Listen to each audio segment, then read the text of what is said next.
கர்த்தர் நாம மகிமைப்படுவதாக. இந்த நாளில் வந்திருக்கிற யாவரையும் இயேசு நாமத்தில் வாழ்த்துகிற உங்கள் அனைவரையும் கிருபையினாலே கர்த்தர் மூடிக்கொள்வாராக. அல்லேலூயா.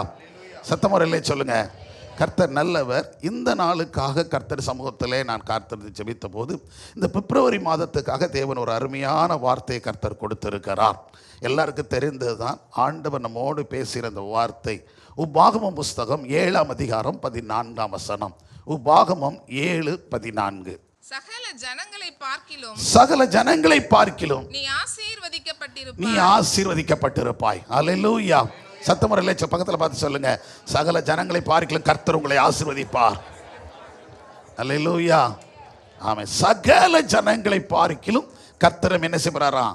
ஆசீர்வதிப்பார். விசுவாசம் பண்ணுங்க. ஆண்டவர் நம்ம எல்லாரும் விட எப்படி வைக்கணும்னு நினைக்கிறாரு? ஆசீர்வாதமா உயர்வாய்க்கணும். தேவன் பாருங்க, எந்த இடத்துலையுமே நான் கொஞ்சம் தருவேன்னு ஆண்டவர் சொல்ல, ஒரே ஒரு இடத்துல மட்டும்தான் இந்த வார்த்தை சுயம் இருக்குது. உனக்குள்ள கனத்துல கொஞ்சம் யாருக்கு கொடு? யோசுவா கொடுன்னு யார்கிட்ட சொன்னார்? மோசே. உன் கணத்தை முழுவதும் கொடுத்துருன்னு சொல்லலை, கொஞ்சம் கொடுச்ச. ஏன்னா மனிதனுக்கு எவ்வளோதான் கொடுக்க முடியும்? நல்ல கவனிங்க. இப்போ என்கிட்ட இருக்குதுங்க, ஒரு தட்டில் சாப்பாடு இருக்குது, இல்லை ஒரு பாத்திரத்தில் சாப்பாடு இருக்குன்னா 2 பேர் வந்துட்டிங்கன்னா ஆளுக்கு கொஞ்சம் என்ன செய்யலாம்? கொஞ்சம் கொஞ்சம் 3 பேர் நிறந்து சாப்பிட்டுக்கிடுவோம். அந்த இதில் நம்ம பார்க்குறோம்ல, ஒரு விதவை வந்து வைத்திருந்தா கொஞ்சம் மாவும் கொஞ்சம் எண்ணெய் தான் இருக்குது. அதை வைத்திருக்கும்போது அவன் சொன்னான், நீ எனக்கு முதல்ல கொடுக்கும்போது 2 சுட வேண்டிய அப்பத்தை எத்தனை சுட்டாங்க? அப்போ அளவு என்ன செய்யும்? அதில் கொஞ்சம் எனக்கு கொடு. அப்படி தான் அவன் கேட்டான். முதல் பகுதி எனக்கு கொடுத்துருன்னு கேட்டான். அதுதான் மனுஷன் அவ்வளோதான் கொடுக்க முடியும். அந்த இடத்துல மட்டும்தான் அவர் சொல்றார், உன் கணத்தில் கொஞ்சம் அவனுக்கு கொடு அப்படி சொல்ல. ஆனால் கர்த்தர் கொடுக்கறது எங்கேயுமே நான் உனக்கு கொஞ்சமாக தருவேன்னு சொல்ல, ஆண்டவர் நிறைவாய் தருவேன் தான் சொல்லியிருக்கிறார். அல்லேலூயா. எங்க வேணாலும் பாருங்க, எல்லா இடத்திலும் நீங்க வேதத்தில் வாசித்து பாருங்க, உன்னை சிறந்திருக்க பண்ணுவேன், உயர்ந்திருக்க பண்ணுவேன், மேன்மைப்படுத்தி இப்படிலாம் சொல்லும்போது எல்லா இடத்துலையும் நம்மளை எப்படி தான் சொல்ல, மற்றவங்களை கம்பேர் பண்ணும்போது அதை விட உன்னை மேன்மையாக வைப்பேன் தான் கர்த்தர் சொல்லியிருக்கிறார். சத்தமுறையிலே சொல்லுங்க. இப்பவும் ஆண்டவர் சொல்றார், சகல ஜனங்களை பார்க்கிலும் நீ ஆசீர்வதிக்கப்பட்டிருப்பாய். பக்கத்தில் நல்ல விசுவாசத்தோடு முகத்தை பார்த்து தைரியமாக சொல்ல, எல்லா சகல ஜனம்னு சொல்ல, எல்லாரும் பார்க்கலும், எல்லா மக்களை பார்க்கலும் தேவன் நம்மை ஆசீர்வதிக்க போறாரு. அல்லேலூயா. எல்லாரையும் பார்க்கிலும் தேவன் நம்மை ஆசீர்வதிக்க போகிறார். எத்தனை பேர் விசுவாசிக்கிறீங்க? இந்த மாதம் அதற்கான வார்த்தை. ஆகவே கர்த்தர் நமக்கு எல்லாரையும் பார்க்கிலும் ஆசீர்வாதத்தை தர போறார். விசுவாசிக்கிறீங்களா? ஏமே நிச்சயமா இந்த நம்பிக்கையோடு இருங்க. அவரால் தர முடியாது ஒன்றுமே இல்லை. கடந்த நாட்களை போல இருப்பதில்லை. இந்த பிப்ரவரி மாதத்தில் நம்ம ஆசீர்வாதத்தை சுதந்திரித்துக் கொள்ள போகிறோம். எத்தனை பேர் விசுவாசிக்கிறீங்க? ஆசீர்வாதம் நமக்கு சொந்தமாக போகிறது. அந்த ஆசீர்வாதத்தை நமக்கு தரப்போறார். வேதம் தெளிவாக சொல்கிறது. அதற்கு அவர் செய்கிற காரியம் எப்போ அப்படின்னு கேட்டிங்கன்னா, அந்த 11-12 வசனங்களை வாசித்திருக்கு. எப்போ தருவார் ஒரு ஆசீர்வாதம் அப்படின்னா? எப்போ தருவார்? எப்போ நமக்கு கிடைக்கும்? ஆகையால் நீ செய்யும்படி நான் உனக்கு இன்று கட்டளையிடுகிற கற்பனைகளையும் கட்டளைகளையும் நியாயங்களையும் கைக்கொள்வாயாக. இந்த நியாயங்களை நீ கேட்டு கைக்கொண்டு அவைகளின்படி செய்வீர்களானால் அப்பொழுது உன் தேவனாகிய கர்த்தர் உன் பிதாக்களுக்கு ஆணையிட்டு கொடுத்த உடன்படிக்கையையும் கிருபையையும் உனக்காக காத்து அப்படின்னு சொல்லி ஆரம்பிக்கிறார். நல்லா கவனிச்சுக்கிடுங்க. அப்ப என்னன்னா, எப்போ நீ என் கட்டளைக்கு கீழ்ப்படுகிறாயோ, சத்தமுறையிலே சொல்லுங்க, கர்த்தருடைய கற்பனைக்கும் கட்டளைக்கும் கீழ்ப்படியும் போது மட்டும்தான் ஆசீர்வாதம் வரும். சகல ஜனங்களை பார்க்கலாம் ஆசீர்வதிக்கப்படுவாய்ன்னு சொன்னோன்னே கம்பீரமாக கை தட்டும் போது அதுக்கு நீ கீழ்ப்படிஞ்சாதான் தருவேன்னு ஒரு ஆண்டவர். இங்கே வேதத்தில் நீங்கள் வாசித்து பார்த்தீங்கன்னா, இந்த ஆதியாம் புஸ்தகத்திலேருந்து வெளிப்படுத்தல் வரைக்கும் வாசித்து பாருங்க. Every blessing must be the conditional blessing. எல்லாமே எப்படி தான் இருக்கும்? கட்டளை அதுக்கு ஒரு கண்டிஷன் வச்சிருப்பார். எதுவுமே சும்மா தாறுமாறாக கொடுக்க மாட்டார். இப்போ நம்ம குழந்தை இருக்குங்க, சின்ன சின்ன குட்டி குட்டி குழந்தைகள் இருக்குது, ஸ்கூலுக்கு போகிற பிள்ளைகள் இருக்குது. அந்த பிள்ளைகளுக்கு எல்லாரையும் பார்க்கும்போது எனக்கும் இது வேணும்னு நினைக்கிறப்பா இருக்குது. எல்லா பிள்ளைகளுக்கும் அந்த ஆசை இருக்கும்ல. அப்போ அந்த இப்போ பார்த்தீங்கன்னா நிறைய பிள்ளைகள் வந்து ஆக்சுவலாக முன்னாடி கொடுத்த ஆகாரத்துக்கும் இன்றைக்கி பாருங்கன்னா எல்லாம் எதைத்தான் பார்த்து இந்த டிவியில் பார்க்க பாருங்கள். முன்னாடி வந்து நாவின் வழியாக சுவை அறிந்து சாப்பிட்டாங்களாம். இப்போ குழந்தைகளெல்லாம் எதை பார்த்து கண்ணுக்குள்ளேயே சாப்பிட்றாங்களாம். புரியுதா புரியலையா? முன்னாடி எல்லாம் ஒடிச்சு மரத்தில் இருக்கோ செடியில் இருக்கோ வீட்டில் இடக்கோ எடுத்து கடிச்சு சாப்பிட்டு சூப்பராக இருக்குன்னு சொன்னாங்க. இப்போ எது ஒளியே சாப்பிட்றாங்க? கண்ணு ஒளிய. ஏன்னா அந்த அட்வர்டைஸ்மெண்ட்டில் வர்றதெல்லாம் பார்த்து அப்படியே தன்னை நாக்கத்தம் கூட அது என்னதுன்னு கூட தெரிய மாட்டேங்குது. உடனே அம்மா இது வேணும், உடனே அம்மா வாங்கி கொடுக்க, அப்பா வாங்கி கொடுக்குறேன். அப்படி தான் நம்ம ஊரில் வட இந்தியாவை விட இந்தியாவில் தென்னிந்தியாவில் அதுவும் தமிழ்நாட்டில் பார்த்திங்கன்னா பானிபூரி சேல்ஸ் ரொம்ப போய்கிட்டு இருக்குன்னா, அவன் அந்த சாக்கடை தண்ணியை கோரி கொடுக்காம பாருங்க, அதை குடிக்கிறாங்க. அதை அதில் ஊற்றிக்கிட்டு சாப்பிட்றவங்க பெருகி இருக்காங்கன்னா இந்த கண்ணூலியை பார்த்து தான். அதை நிச்சயம் அவன் செய்கிறதையும் கிட்டன்னு பார்த்தீங்கன்னா என்ன கொட்டிட்டு வந்துடும், உள்ளேருந்து வெளியே கொட்டிடும் நமக்கு. ஆனால் போய் திங்குறாங்க பாருங்கள். அது இந்த ஸ்கூல் காலேஜ் பிள்ளைலாம் பார்த்தீங்கன்னா முடிஞ்சோடனே அவன் தெளிவாக வைக்கான். 4 மணிக்கு கரெக்டாக வச்சிருந்தான், 7 மணிக்குள்ளே காலி ஆகிக்கிறான். வெறித்தனமாக போய் திங்குறாங்க இவங்க. இதுக்கு காரணம் என்னென்னா வீட்டில் பெற்றோர்கள் கொடுக்கலன்னு அர்த்தம். இன்றைக்கி அம்மாமார் முன்னாடி இப்படி செஞ்சு கொடுக்கறது இல்லை. முன்னாடி எல்லா வீட்லையும் யார் செஞ்சு கொடுப்பா?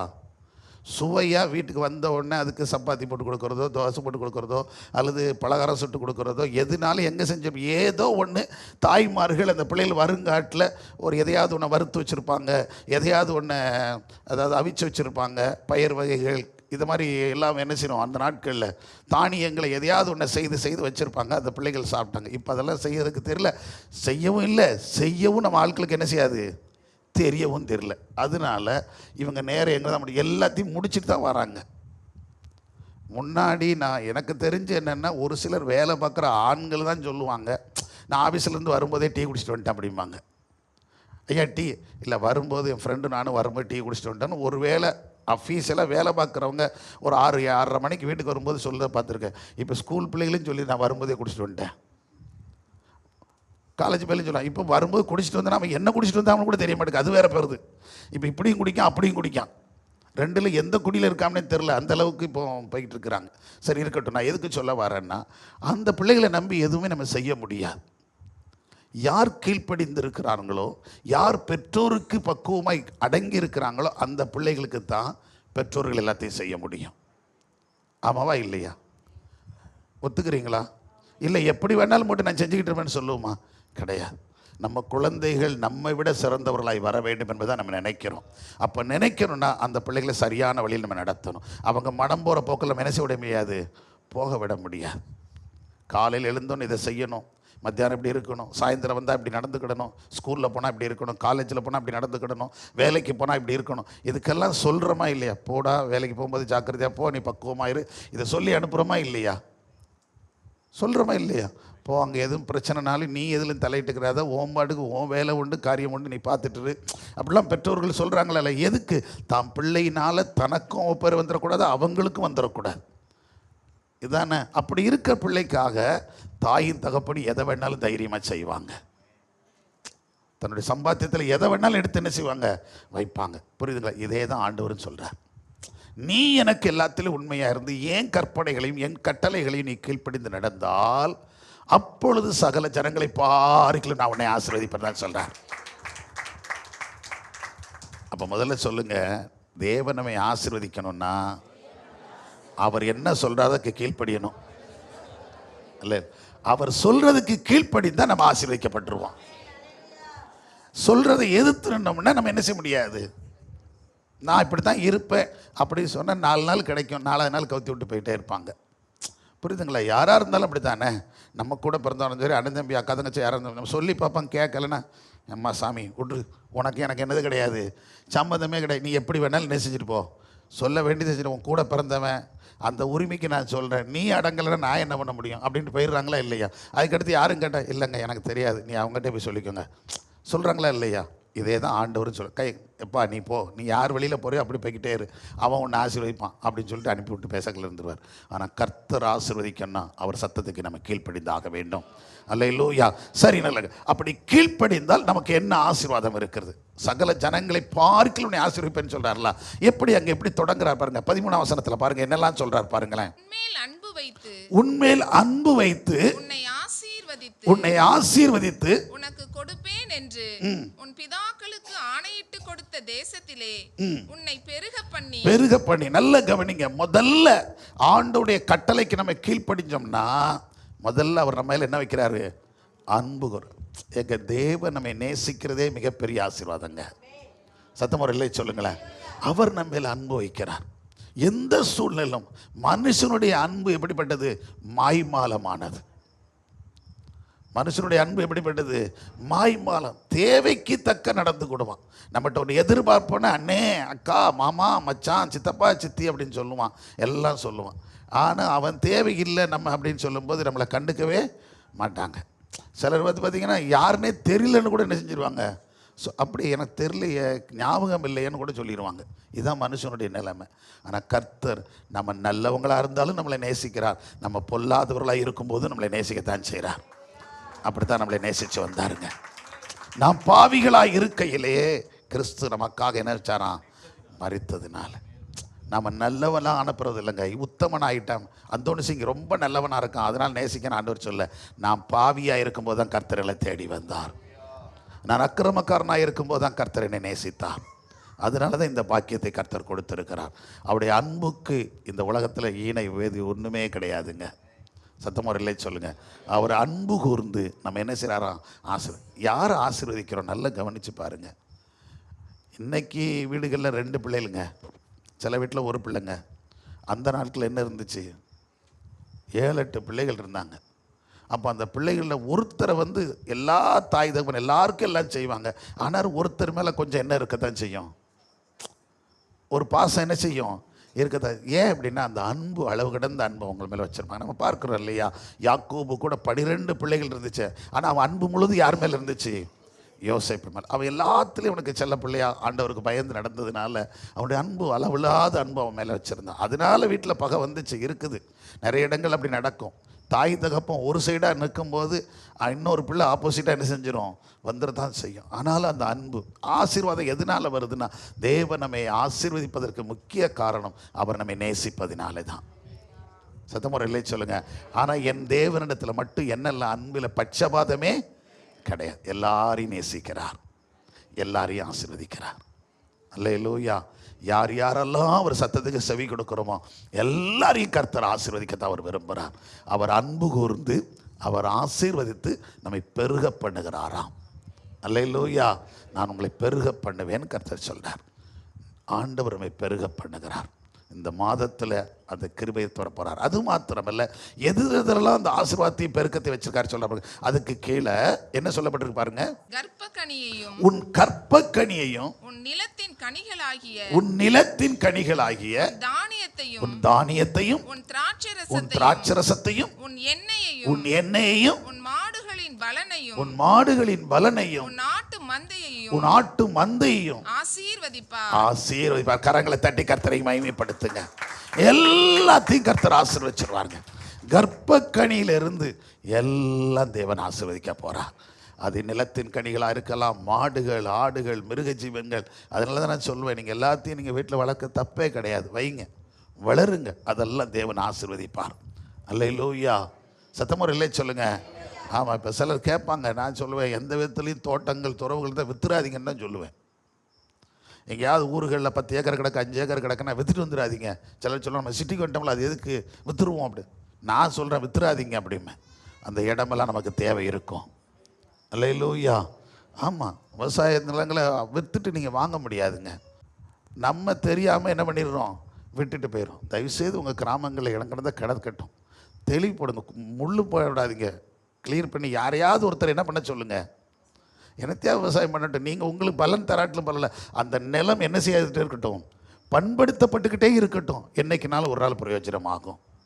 நீங்கள் அப்பப்போ போய் பார்த்துட்டு என்னமா நல்லா பார்க்குறேன், அவங்க ஏதாவது கொடுத்தா வாங்கிக்கங்க, இல்லைன்னா விட்டுருங்க. நீ எனக்கு தரலையா இடத்த அப்படிலாம் சொல்லாதீங்க. நீங்கள் என்ன ரூபாயாச்சும் வலிக்கிங்க, அவங்க அதை பார்த்துக்கிட்டு அதற்காக விடுங்க. ஏன்னா இந்த காலத்தில் படுறதுலாம் ரொம்ப கஷ்டம். ஒருவேளை தந்தால் சந்தோஷம். முன்னாடி அப்படி தான் சொல்லுவாங்க, நிறத்தை கொத்துக்கு விட்டுருவாங்க, விட்டுட்டு என்ன பண்ணுவாங்க, ஆனால் அன்றைக்கி அதை கொடுமைப்படுத்துவாங்க. கொத்துக்குன்னு விட்டுருப்பாங்க, விட்டுட்டு நெல் அறுவடை வரும்போது முதல் நாள் அறுக்கிற அன்னைக்கு முதலாளி இறங்கிடுவார், தோட்டத்துக்காரன் வந்துடுவான். அறுத்த உடனே அந்த முதல் மேனி இப்படி அடிப்பாங்க பார்த்தீங்களா, அதுதான் முதல் மேனி. அடிக்கும்போது விழுறது முதல் மேனி. ரெண்டாவது என்ன அடிக்கிறது? புனையில் அடிக்கும் பாருங்க. ஆமாம், மாடு விட்டு புனையில் அடிப்பாங்க. இப்போ டிராக்டர் வச்சு அடிக்காங்க. இப்போ அதெல்லாம் மாறி போச்சு. இப்போ மொத்தத்தை என்ன தான் ஒரே கட்டிங் தான், சர சர சர சரன்னு எல்லாத்தையும் சேர்த்து கட் பண்ணிட்டு கொண்டு போயிடுது. முன்னாடி எப்படி பண்ணோம், அந்த முதல் இது அடிக்கும் போது உதிருது பாருங்க, அதில் யார் எடுத்துக்கிடுவா? தோட்டக்காரர் எடுத்துக்கிடுவார். விவசாயம் பண்ணவனுக்கு இந்த மாடு மிதிச்சு போட்டு பாருங்க, அதில் எல்லாருக்கும் கொத்து வர கொடுக்கணும். யாருக்கு? அதில் அறுவடைக்கு வந்தாங்க அத்தனை பேருக்கும் நெல் கொடுக்கணும். அவங்களுக்கு அந்த காலத்தில் சம்பளம் கிடையாது, அந்த கொத்து நெல்லை தான் கொடுப்பாங்க.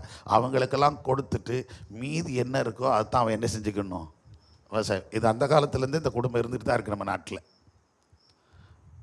அதனால் நல்ல கவனிக்க. அதனால தான் விவசாயம் நிறைய அப்படி இப்படி கொஞ்சம் கொஞ்சமாக அழிஞ்சு போக ஆரம்பிச்சு. எவ்வளோ தான் பாடுபட, மாடு மாதிரி உழைச்சாலும் நமக்கு என்ன கிடையாது, பிரயோஜனம் இல்லடா அப்படின்னு சொல்லி போயிடுறாங்க. ஆனாலும் இன்றைக்கி அதை கட்டி பாதுகாத்துக்குள்ள இருக்காங்க. நீங்கள் வையுங்க, ஒன்றும் நான் சொல்கிறேன், அரிசி நெல் பருப்பு பகப்பட முடியாட்டிலும் பரவாயில்ல, அட்லீஸ்ட் இந்த கனி மரங்கள் இருக்கு இல்லையா, கொய்யா மரம் இருக்குது, மாமரம் இருக்குது, பலாமரம் இருக்குது, இது மாதிரி மரங்களையாவது, தென்னை மரங்கள் இருக்குது, வச்சு விடுங்க, என்றைக்குனா அது பிரயோஜனமாக இருக்கும். அல்லேலூயா. உங்கள் தோட்டமும் அழியாமல் இருக்கும். ஒரு நாள் அதற்குரிய பலன் ஒருவேளை உங்கள் கையில் கிடைக்காட்டிலும் உங்கள் சந்ததிக்காவது அந்த பிள்ளை பலன் கிடைச்சிட்ருக்கிறோம். அல்லேலூயா. கர்த்தர் நல்லவர், கர்த்தர் நம்ம மகிமைப்படுவதாக. கர்த்தர் உங்களை எல்லாத்தையும் நான் ஆசீர்வதிப்பேன் தான் சொல்கிறார். அதனால தான் நான் தைரியமாக சொல்கிறேன், இந்த மாதங்களில் தேவரமை ஆசீர்வதிக்க போகிறார், சகல ஆசீர்வாதத்தில் மேன்மைப்படுத்த போகிறார். அது மாத்திரமல்ல, 14ஆம் வசனத்தில் சொல்லப்பட்டிருக்குது, சகல ஜனங்களை பார்க்கிலும் நீ என்ன செய்யப்பட்டிருப்பாய், ஆசீர்வதிக்கப்பட்டிருப்பாய்ன்னு சொல்லிட்டு அடுத்து என்ன சொல்றார் பாருங்கன்னா, உங்களுக்குள்ளும் உங்கள் மிருக ஜீவன்களுக்குள்ளும் ஆணிலாகிலும் பெண்ணிலாகிலும் மலடிருப்பதில்லை. அல்லேலூயா. அப்ப வர்த்திக்க பண்ணுகிறவர் அவர். இந்த நாட்கள் அந்த குறைவு இருக்காதுங்க. ஒரு காலம் அப்படி இருந்துச்சு, இனி அப்படி இருக்க போறதில்லை. நம்முடைய பிள்ளைகள் அப்படி இருக்க போறதில்லை. நம்முடைய பிள்ளைகளின் சந்ததிகள்லாம் கர்த்தர் பெருக பண்ண போகிறார். சத்தமுறையிலே சொல்லுங்க ஆமென். ஒரு காலம் நம்ம அறியாது இருந்த காலத்தை நமக்கு இருந்திருக்கலாம், நம்முடைய பெற்றோர்களுக்கு இருந்திருக்கலாம், நம்முடைய உறவுகளுக்கு இருந்திருக்கலாம். ஆனால் இன்றைக்கி சமூகத்தில் இன்றைக்கி நிறைய இப்படிப்பட்ட காரியம், இது ஒரு குறைவாகவே இல்லாத அளவுக்கு போய்கிட்டு இருக்குது. ஏன்னா நம்முடைய ஆகாரங்கள் அப்படிப்பட்ட காரியத்தை செய்கிறது. ஆனாலும் நம்முடைய பிள்ளைகளை தேவன் ஆசீர்வதிப்பார். நம்முடைய கர்ப்பத்தின் கடைகள் எல்லாம் கர்த்தர் என்ன செய்வாராம், ஆசீர்வதிக்க போகிறார். அல்லேலூயா. ஒவ்வொரு கர்ப்பத்தின் கனியும் கர்த்தரால் ஆசீர்வதிக்கப்பட வேண்டும். என கர்த்தர் தந்த பிள்ளைகள் அது. தேவனுக்குள்ளே பலன் கொள்ள தேவன் அனுக்கிரகம் பண்ணுவாராக. அது மாத்திரமல்ல, 15ஆம் வசனம் சொல்லப்பட்டிருக்கிறது, கர்த்தர் சகல நோய்களையும் உன்னை விட்டு விலக்குவார். உனக்கு தெரிந்திருக்கிறபடி எகிப்தின் கொடிய ரோகங்கள் ஒன்றும் உன்னை வரப்பண்ணாமல் உன்னை பகைக்கிறவர்களை அத்தாடி எப்படி எழுதுறாரு பாருங்களேன். அதாவது உனக்கு சகல நோய்களை உன்னை விட்டாங்க. பக்கத்தில் சொல்லிருங்கய்யா, தைரியமா சொல்லுங்க, கையப்படி சொல்லுங்க, உங்க வியாதியே நீ வராது. விசுவாசத்தோடு சொல்லுங்க. அவங்கள பார்த்துட்டு உங்களுக்கு ஒன்றும் வராது, எனக்கு தான் பயமா இருக்குன்னு சொல்லப்படாது. வியாதியை விளக்குவாராம். வியாதி என்ன செய்வாரு, விளக்குவார். இப்போ வியாதி இல்லாமல் இல்லை, இருக்குது, அதை விளக்குவார். ஆனால் இன்னொரு ப்ராமிஸ் அவர் என்ன சொல்றாருன்னா, எகிப்துக்கு வரப்படின கொடிய ரோகங்கள் ஒன்று உனக்கு வராது. எகிப்தில் இருந்த எந்த கொடிய ரோகம் கணக்கு. அப்போ நமக்கு இந்த சளி, காய்ச்சல், வயிற்றுல போக்கு 2 நாள் 3 நாள், இதெல்லாம் ஒரு வியாதியே கிடையாது. எங்க சளி பிடிக்கிறது நல்லது, புரியலையா? வயிற்றால போகிறது நல்லது. இதெல்லாம் எதுக்கு? நம்ம சரீரத்தில் தேவையில்லாத கழிவுகள் என்ன ஆகுது இருக்கும்போது ஆண்டவரே ஆட்டோமேட்டிக்காக அப்படி. இந்த சளி பிடிக்கிறது கூட அது ஒரு ரீசன் இருக்குங்க. நீங்கள் உடனே காய்ச்சல் வந்துருச்சு, அது நம்ம என்ன பண்ணுறோன்னா, சளி பிடிச்சிருச்சு, மூக்கடைச்சிட்டு உடனே என்ன போட்டுடணும், உடனே டாக்டரை போக்கணும், மாத்திரை போடணும், ஒரு இன்ஜெக்ஷன் போட்டணும். எம்மாடி, இதெல்லாம் அந்த கழிவு எங்கே இருக்கும், உள்ளுக்குள்ளே தான் இருக்கும். ஃபஸ்ட்டு முதல்ல தெரிஞ்சுக்கிடுங்க, அது வெளியில் போகிறதுக்கு நமக்கு அந்த வழி வழியாக தான் என்ன செய்யணும், போகணும். எந்த வழியில் போகணுமோ அந்த வழியில் ஆட்டோமேட்டிக்காக போயிட்டே இருக்கணும். அது அதை நிறுத்துறதுக்கு பயன்படாதீங்க. அந்த சளி நம்மளை விட்டு நீக்குவதற்கு என்ன செய்யுங்க, மருந்து எடுத்துக்கலாம், தப்பே கிடையாது. அது இயற்கையான சில இதுகள்லாம் இருக்குது, நிறைய இலைகள் தலைகள்லாம் நீங்கள் சாப்பிடும்போது அது சளி நிற்காது. அந்த சளி என்ன செஞ்சு போயிடும், கழிவுகள் வழியாக ஏதோ ஒரு வழியில் அது வெளியே போயிடும், அவ்வளோதான், நீங்கள் ஃப்ரீ ஆயிடுவீங்க. அதை விட்டுட்டு இன்றைக்கி அலோபதி என்ன பண்ணுன்னா, அதை என்ன செய்யும், தடுக்கும், சளி இல்லாதபடிக்கு நிறுத்திடும், மறுபடியும் வரும். எனது உள்ளுக்குள்ளே இருந்துக்கிட்டு இருக்கிறோம்.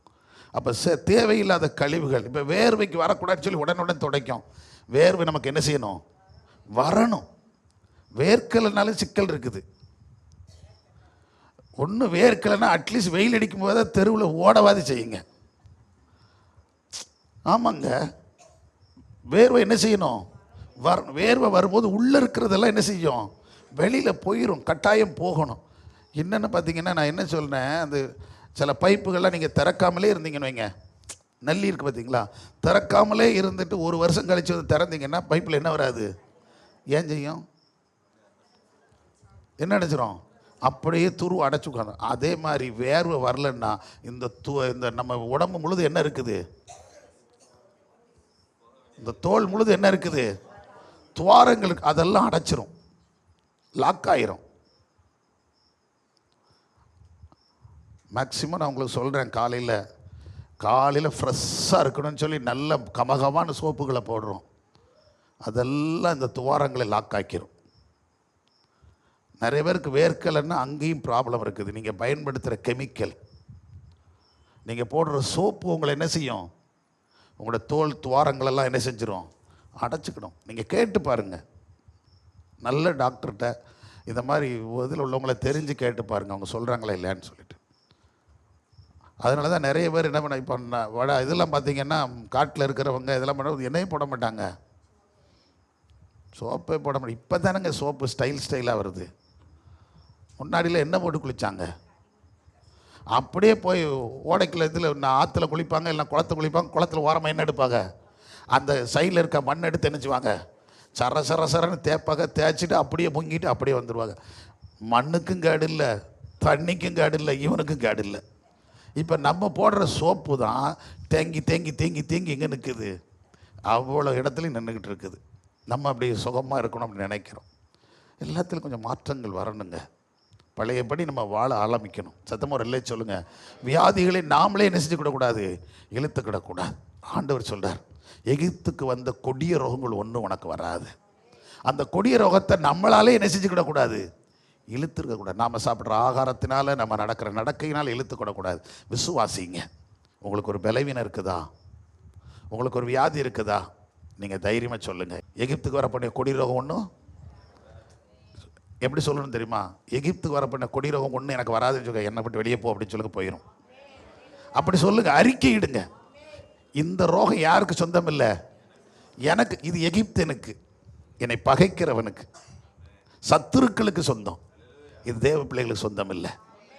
இந்த இடத்துக்கு நம்ம வரணும். இதை நம்ம சொல்ல மாட்டோம். இந்த இடத்துக்கு வாங்க நான் சொல்கிறேன்.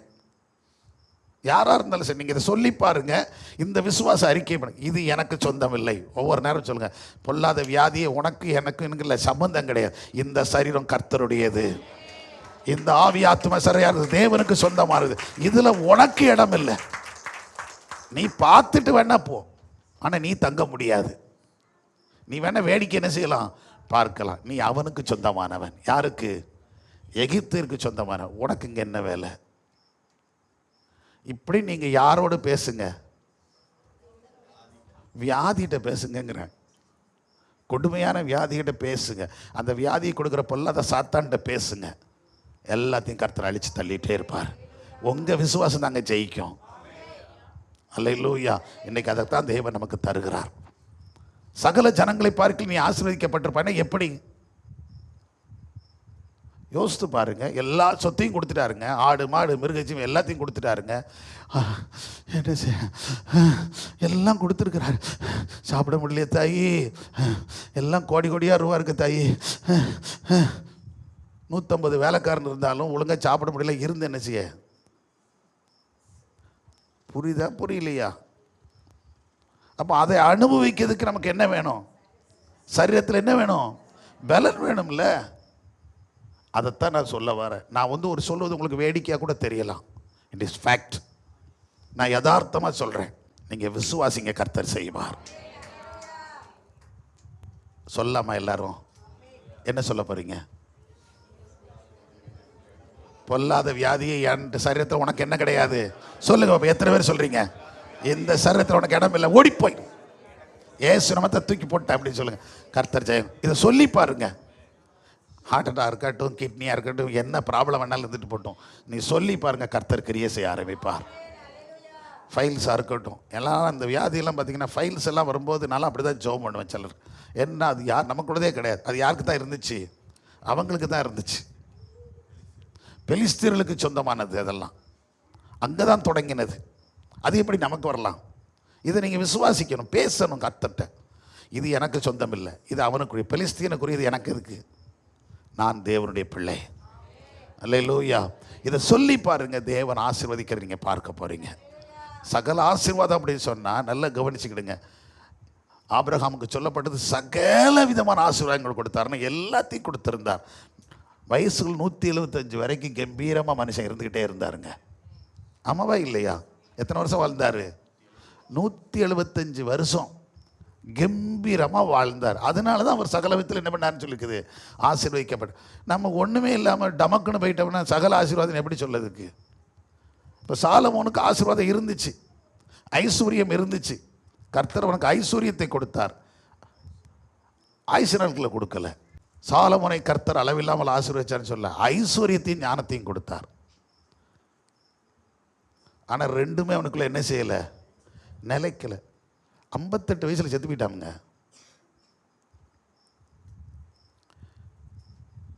18 வயசில் ராஜாவாகிறான். 58 எவ்வளோ ஐஸ்வர்யம் இருந்தால் அவன் எத்தனை வருஷம் வாழலாம் யோசித்து பாருங்க. இப்போ பணம் இருந்தால் எதனாலும் என்ன செஞ்சுக்கலாம். உடனே இப்போ நமக்கு ஒரு வியாதி வருதா, டாக்டரை போகிறோம், லட்சங்கள், 1 லட்சம் செலவழிக்கிறது 2 லட்சம் செலவழிச்சோன்னா உடனே சுகமாக்கிடுவாங்க. இப்போ 10 லட்சம் செலவழிச்சா இன்னும் கொஞ்சம் நல்லா பண்ணுவாங்க. அப்படிலாம் இருக்குதா இல்லையா? அந்தளவுக்கு ஃபெசிலிட்டிஸ் இப்போ நம்ம நாட்டில் எல்லாமே இருக்குது. அப்படி இருக்கும்போது இவ்வளோ கோடிகள் இருந்தாலும் அவனால் சுகமாக முடியல, வாழ முடியல. ஏன்? ஆண்டவர் அதை விரும்பலை. ஏன்னா அவன் முழுக்க கர்த்தருடைய சத்தத்துக்கு அவன் என்ன செய்யலை. அதுதான் பிரச்சனையே. கர்த்தருடைய சத்தத்துக்கு செவி கொடுக்காதனால அவனை கர்த்தர் தூக்கிட்டு போயிட்டார். அதே இடத்துல அவனுக்கு முந்தி முற்பிதாக்கள் காலத்தில் இருந்ததான யோபுவை பாருங்க, அவனுடைய வாயுசு நாட்களை பாருங்க. 70 வயதில் அவருக்கு என்ன வந்துருச்சு, பலவீனம் வந்துச்சு. பெரிய கோடீஸ்வரங்க, இதே மாதிரி தான் பெரிய கோடீஸ்வரன். 70 வயதில் பலவீனப்பட்டுட்டான். ஒரு கட்டத்தில் செத்துருவான் அப்படின்னு சொல்லி எல்லாம் ஒதுக்கிட்டாங்க. குடும்பம் ஒதுக்கிருச்சு, மனைவி ஒதுக்கி போயிட்டா, சொந்த பந்தம் யாரும் வரல. அது வேதம் சொல்லுகிறபடி அவனை என்ன நக்கிக்கிட்டு இருந்துச்சான், நாய் வந்து நக்கிக்கிட்டு இருந்துச்சான். அந்த அளவுக்கு அதை துரத்துவதற்கு கூட ஆட்கள் கிடையாது. அவனால் கூட அதை விரட்ட முடியல. அந்த அளவுக்கு கொடூரமான நோயில் படுத்து கிடந்தான். ஆனால் வேதம் என்ன சொல்லுகிறது, நீங்கள் வாசித்து பாருங்கள். அப்படியே பின்னாடி வாங்க, 42ஆம் அதிகாரத்துக்கு வந்துருங்க. அங்கே 10ஆம் வசனத்திலிருந்து 12ஆம் வசனம் வரைக்கும் வாசித்து பாருங்கள். என்ன சொல்லுது பாருங்கள். யோபு 42, 10லிருந்து 12 வரைக்கும். யோபு தன் சிநேகிதருக்காக வேண்டுதல் செய்தபோது கர்த்தர் அவன் சிறையிருப்பை மாற்றினார். யோபுக்கு முன் இருந்த எல்லாவற்றை பார்க்கிலும் இரட்டத்தனையாக கர்த்தர் அவனுக்கு தந்தறினார். அப்பொழுது அவனுடைய எல்லா சகோதரரும் சகோதரிகளும் முன் அவனுக்கு அறிமுகமான அனைவரும் அவனிடத்தில் வந்து அவன் வீட்டிலே அவனோடு போஜனம் பண்ணி கர்த்தர் அவன் மேல் வரப்பண்ணின சகல தீங்கின் நிமித்தம் அவனுக்காக அங்கலாய்த்து அவனுக்கு ஆறுதல் சொல்லி அவரவர் ஒவ்வொரு தங்க காசையும் அவரவர் ஒவ்வொரு பொன் ஆபரணத்தையும் அவனுக்கு கொடுத்தார்கள். கர்த்தர் யோபின் முன்னிலைமையை பார்க்கிலும் அவன் பின்னிலைமை ஆசீர்வதித்தார். கரங்களை தட்டி கர்த்தரை மகிமைப்படுத்துங்கள். எத்தனை நல்ல தேவன் பாருங்க. இப்படி தாங்க கர்த்தர் நமக்கு செய்ய போறார். நேற்று வரைக்கும் உங்களுக்கு ஒன்றும் இல்லாமல் இருந்திருக்கலாம், ஆனால் இன்னைக்கு கர்த்தர் ஆசீர்வதிக்க போறார். உங்க முன்னிலைமை எப்படி வேணாலும் இருந்துட்டு போட்டோம், உங்க முன்னிலைமை பார்க்கலும் பின்னிலைமை ஆசீர்வாதமாக இருக்கும். 2024 வரைக்கும் நீங்கள் இருந்த வாழ்க்கைக்கும் 2025க்கு அப்புறம் இருக்கிற வாழ்க்கைக்கும் வித்தியாசம் இருக்கிறது. கர்த்தர் வருகை தாமதிக்குமானால் இனிமே தான் நம்ம ஆசீர்வாதத்தை சுதந்திரித்துக் கொள்ள போகிறோம். முன்னிலைமை பார்க்கலும் பின்னிலைமை ஆசீர்வதிக்கப்படும். பக்கத்தில் பார்த்து சொல்லுங்க, இனிமே தான் உங்களுக்கு ஆசீர்வாதமேன்னு சொல்லுங்க. அல்லேலூயா. ஏங்க, வெறும் ஆசீர்வாதத்தை மட்டும் கொடுக்கல, அதான் நான் சொல்ல வரேன். அவனுக்கு இருந்த ஆடு மாடு மிருக ஜீவன் ஒட்டகம் அது இதுன்னு தோட்டம் துறவு எல்லாமே எத்தனை மடங்கு மாறிச்சு? 2 மடங்கு மாறிச்சு. மறுபடியும் 10 குழந்தைகளை கொடுத்தார் அதே மனைவிக்கு. அதுக்காக அது 2 ஆயிரல. நம்ம ரொம்ப ஜாக்கிரதையாக இருக்கணும். ஏன்னா எல்லாம் 2 மடங்குனோடனே இப்போ அதில் தெளிவாக இருக்காங்க. அதனால் அதை விட்டுருங்க. அது ஒன்று தான். அதே மனைவி திரும்ப வந்தான்னு தான் சொல்லியிருக்குது. அதனால் அதே மனைவி மறுபடியும் 10 பிள்ளைகளை கொடுத்தார். எனக்கு அதில் பெரியது என்னென்னா, ஆயுசு நாட்கள் 2 மடங்கு கூடிச்சு. 70 வயதில் அவனுக்கு பலவீனம் வந்தது, வியாதி வந்தது. அடுத்து 140 வருஷம் உயிரோடு இருந்தாங்க. எத்தனை சந்தோஷம் பாருங்க. 70 வயசில் செத்துருவான்னு நினைச்சாங்க எல்லாரும். ஆனால் அதுக்கப்புறம் 140 வருஷம் வாழ்ந்து 210 வயசுல தான் செத்துருக்கிறார். ஆயுசு நாட்கள் கூட எத்தனை மடங்கு இருந்துச்சு? 2 மடங்குங்க. முதல்ல இருந்ததை விட 2 மடங்கு. 210 வருஷம் உயிரோடு இருந்திருக்கிறார். யோசித்து பாருங்க, எவ்வளோ கற்பனை கடங்காத ஒரு காரியம். அதை தான் கர்த்தர் செய்ய போறாரு. நமக்கு ஆயுசு நாளுக்கு முடிஞ்சிருச்சு. சொந்த பந்தம் சொல்லியிருக்கான், அவ்வளோதான், என்னத்தை பிழைக்க போறாரு, என்னத்தை அவள் பிழைக்க போறா. அவங்க முன்னாடி இன்னும் 2 மடங்கு வாழ வைப்பார். அல்லேலூயா. இன்னும் பலன் கொள்ள வைப்பார். கழுகுக்கு சமமா உங்கள் வயது எப்படி இருக்குன்னு இருக்குது, வாழ வயதாகும். அப்படிதான் சொல்லப்பட்டிருக்கு. தேவன் அதான் சொல்றார். கழுகு பார்த்தீங்கன்னா ஒரு குறிப்பிட்ட வயசு வந்து முடிஞ்சோன்னா அது போய் எங்கே தரும், மலை மேலே உச்சியில் போய் உட்காந்துக்கிடும். அது அவ்வளோதான். பெரிய பாறைகளுக்கு மேலே எதுவுமே சாப்பிடாது, அமைதியாக இருக்கும், அப்படியே உட்காந்துட்டே இருக்குமா. இது வந்து என்ன செய்யணும், அழகு இதை பண்ணும். தன்னுடைய வாய், நகம் எல்லாத்தையும் அதுவே கொத்தி பிடுங்கிட்டு இந்த வாயெல்லாம் வச்சு பார்த்திங்கன்னா பாறையில் என்ன செய்யுமா, அப்படியே தேய்க்குமா. தேய்ச்சி இதெல்லாம் உடைச்சிருமா, அந்த அழகெல்லாம் உடைச்சிருமா. நகத்தெல்லாம் தேய்ச்சி உடைச்சிருமா. அது போக மிச்சம் இருக்குதுன்னு கயிறு பிடுங்கிருமா. அதுவே கடிச்சு இழுத்து வெளியே போடுமா. இறக்கையெல்லாம் பிடுங்கி போடுமா. தன்னால் ஊர்ந்து ஒரு பக்கம் இது பிடுங்கி போடு. அப்படி விட்டுட்டு மொழுன்னு உட்காந்துருக்குமா. நம்ம கோழி பொறிக்கிறதுக்கு ரெடியாக வச்சுருக்கோம்ல, அதை மாதிரி இப்போ பிராய்லர் கோழி தொங்குது பாருங்கள் கடைகளில், அந்த மாதிரி மொழுன்னு இருக்கும்போது திரும்ப அப்படி கொஞ்சம் கொஞ்சமாக ரோபம் முளைக்க ஆரம்பித்து கம்பீரமாக எழும்புமா. அல்லேலூயா. இந்த வாழ்க்கை தாங்க ஆவிக்குரிய வாழ்க்கை. அதனால் இந்த கிறிஸ்தவ ஜீவி மாதிரி கழுகுக்கு சமமாக தான் தேவன் பார்த்து வைத்திருக்கிறார். ஆமேன். கள்ளப்பிறந்த போல வைக்க விரும்பல, கர்த்தரை கழுகு போல தான் எழும்ப வச்சிருக்கிறார். அதனால் முடிஞ்சிருச்சு என் வாழ்க்கை நினைக்காதீங்க. இனிமே தான் கர்த்தரை எழும்ப வைக்க போகிறார். இனிமே தான் ஓட்டம். சொல்லுங்களேன் பக்கத்தில், இனிமே தான் உங்கள் ஓட்டமே அப்படி சொல்லுங்களேன். அல்லேலூயா. இனிமே தான் உங்கள் ஓட்டம்னா கோயிலை விட்டு ஓடிப்பிடாதீங்க. இனிமே தான் உங்கள் ஓட்டம், கர்த்தருக்காக ஓடுகிற ஓட்டம் இனிமே தான் வேகமாக ஓடணும். அல்லேலூயா. வயதுகள் கடந்து போதான் இன்னும் கம்பீரமாக, பிள்ளைகளை விட வாலிபர்களை விட பெரியவங்க நீங்கள் தான் ஓட போகிறீங்க. அல்லேலூயா. நம்ம குடும்பங்கள் ஆசீர்வதிக்கப்படும், நம்ம புருஷன் மனைவி ஆசீர்வதிக்கப்படணும், நம்ம பிள்ளைகள் நம்ம கர்த்தருக்குள்ளாக வைத்து செழிப்படைய செய்ய வேண்டும். எத்தனை பேர் விசுவாசிக்கிறீங்க, நம்புறீங்களா?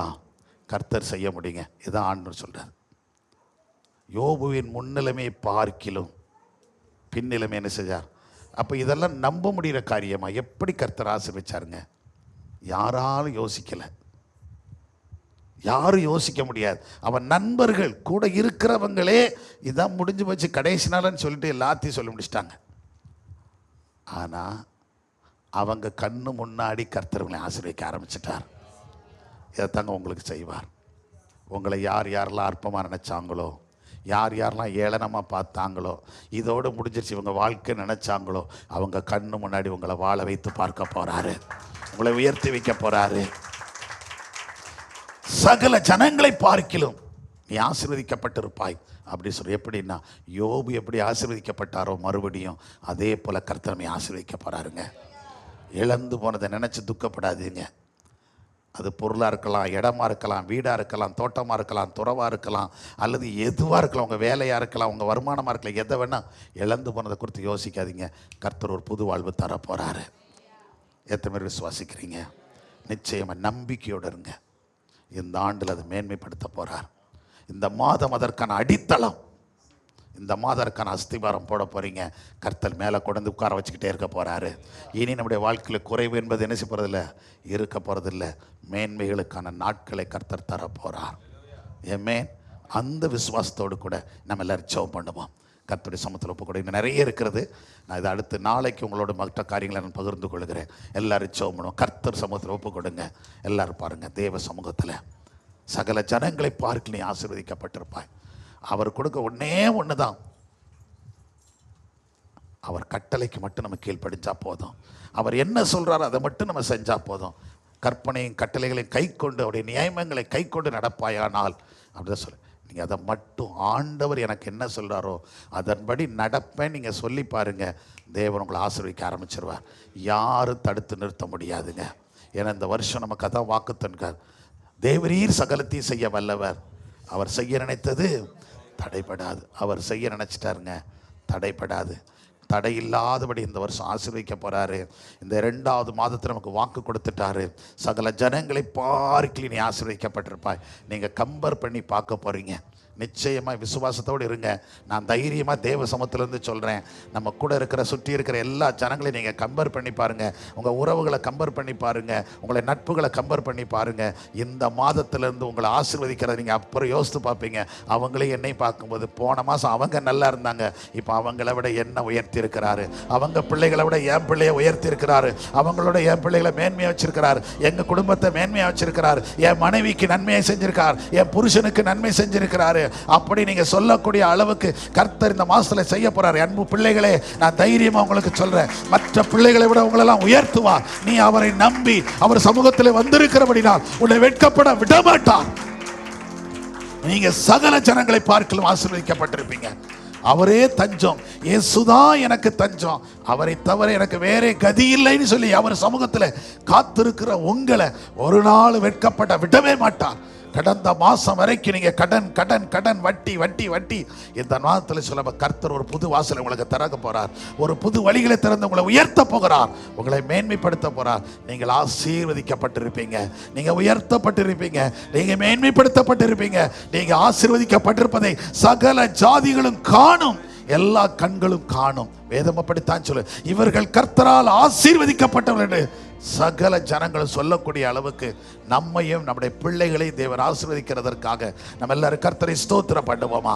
கர்த்தாவே, நன்றியோடு துதிக்கிறோம்ப்பா. நீர் கொடுத்த அந்த வாக்கு தத்தத்திற்காக உமக்கு நன்றி, இந்த வார்த்தைக்காக உமக்கு நன்றி. சகல ஜனங்களை பார்க்கலி ஆசீர்வதிக்கப்பட்டிருப்பாய் சொன்னீங்களே, எங்களை நீர் ஆசீர்வதிக்க போறதற்காக உமக்கு நன்றி ராஜா. ஆண்டவருடைய சித்தம், திட்டம் நிச்சயமா என் வாழ்க்கையில் நிறைவேற போறதற்காக ஸ்தோத்திரம் கர்த்தாவே. ஒவ்வொரு பரிசுத்தவான்கள் நடந்தது போல ஆண்டவரை யோபுவின் முன்னிலைமை பார்க்கலாம் புன்னிலைமை ஆசீர்வதிச்சது போல ஆண்டவரே எங்க வாழ்க்கையில ஒரு பெரிய மாற்றம் இந்த மாசத்துல தர போறீங்க. 2025க்கு முந்தி 2025 பிந்தி என்று பிரிக்கப்படத்தக்கதாக எங்க வாழ்க்கையில இந்த 2025 ஒரு பெரிய மாற்றத்தை தர போறதற்காக எங்களுக்காக யாவையும் செய்து முடிக்க போறதற்காக ஸ்தோத்திரம் கர்த்தாவே. உம்முடைய சமூகத்தில் ஒப்பு கொடுக்கிறோம் அப்பா. யார் யாரெல்லாம் உம்முடைய சத்தத்துக்கு உம்முடைய செவி கொடுத்து உம்முடைய கட்டளைகளுக்கு கற்பனைகளுக்கு நியமங்களை கை கொண்டு நடக்கிறார்களோ அவங்க வாழ்க்கையில இதெல்லாம் நீ செய்ய போறீங்க கர்த்தாவே. அதற்காக உமக்கு நன்றி செலுத்துறோம். எங்க பிள்ளைகள் தூரத்தில் சமீபத்தில் இருந்தாலும் உடைய கட்டளைகள் இப்படி நடக்கட்டும் ஐயா. ஆண்டவரே, பாஸ்டர் பார்க்கிறாரு, அவங்க பார்க்கறாங்க, இவங்க பார்க்கறாங்க, பார்க்க வேண்டாம், நீர் பார்க்கிறீர், கர்த்தர் என்னை காண்கிறவர் என்று சொல்லி உணர்ந்து கர்த்தாவே உமக்கு முன்பாக நின்று வாலிப தம்பிமார், வாலிப தங்கச்சிமார், சிறு பிள்ளைகள், வாலிபர்கள், இளைஞர்கள், திருமணமானவர்கள், ஆகாதவர்கள், முதியோர்கள் எல்லாரும் நடக்க நீர் உதவி செய்யும். உங்களிடத்திலிருந்து மட்டும்தான் ஆசீர்வாதம் வர முடியும் ராஜா. நீர் மாத்திரம் தான் ஆசீர்வதிக்க முடியும். உம்முடைய ஆசீர்வாதம் தான் எங்களுக்கு ஐஸ்வர்யத்தை தரும். வேற ஒரு ஆசீர்வாதம் எங்களுக்கு வராது ராஜா. நீர் ஆசீர்வதிக்கலன்னா எங்களுக்கு எதுவுமே இல்லை. நீங்க ஆசீர்வதிச்சுட்டா நாங்க ஆசீர்வாதமா இருப்போம்ப்பா.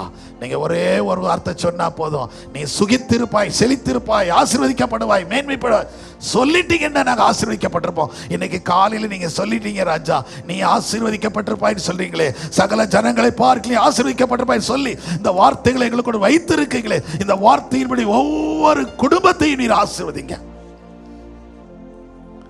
இதை பார்க்கிற கேட்கிற தூரத்தில் சமயத்தில் தொலைக்காட்சி மூலமாய், யூடியூப்புகள், இணையதளங்கள் மூலமாய் இந்த செய்தியை கேட்டுக்கொண்டிருக்கிற ஒவ்வொரு குடும்பத்தையும் நீர் ஆசீர்வதிக்கும்படியாய் செபிக்கிறோம்.